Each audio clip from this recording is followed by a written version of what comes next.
Salut tout le monde, j'espère que vous allez bien. Alors, aujourd'hui, nouvelle proposition pour des travaux d'église, dans l'église. Alors, cessez de condamner l'échec amoureux.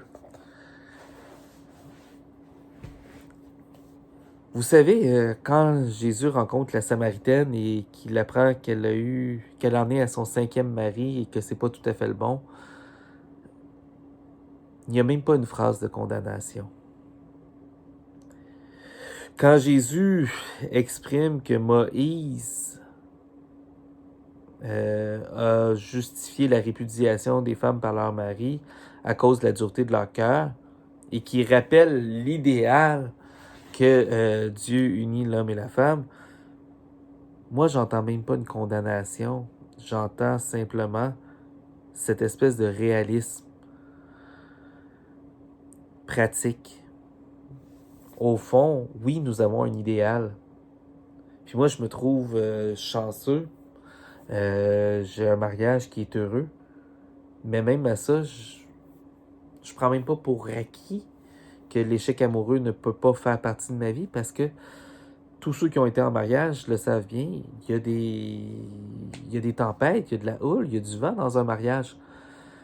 Et bon, on peut pas le prendre pour acquis. Alors, où je veux en venir, c'est que d'où nous est venue cette idée qu'il fallait condamner l'échec amoureux.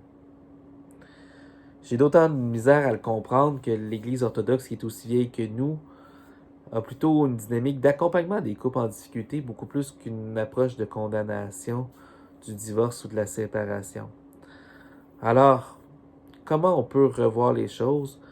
Déjà, le pape François, avec je pense que c'était un symposium sur la famille, j'ai peut-être pas le bon mot, a décidé qu'on allait commencer à réaccepter les personnes qui étaient divorcées, remariées à la communion. Déjà là, il y a des pas qui se font pour reconnaître que les échecs amoureux existent.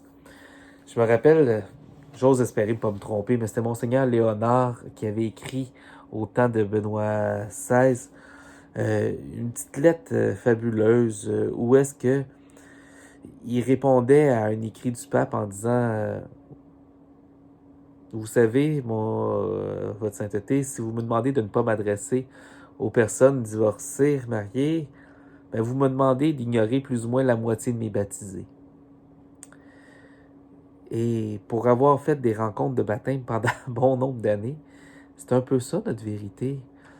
Est-ce qu'on est prêt à ignorer autant de gens, à laisser autant de gens sur le côté de la route? J'ai beaucoup de misère. Et j'ai beaucoup de misère pour deux raisons. Un, parce que l'échec amoureux peut être l'issue finale d'une relation. Mais que deux, souvent dans un couple, il y a des situations où est-ce que il y a rupture, mais il y a une personne qui est clairement lésée. Monsieur part pour une femme de 10 ans de moins. Madame, elle ne l'a pas choisi, elle n'a pas rien fait pour ça.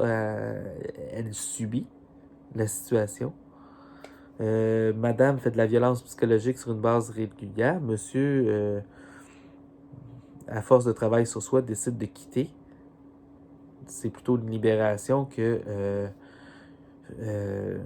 une rupture qui est triste. Alors, où je veux en venir avec ça, c'est qu'on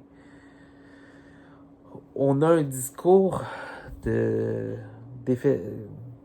qui décrit la rupture amoureuse comme une défaite, comme un échec. Je pense que ça aussi, c'est à revoir.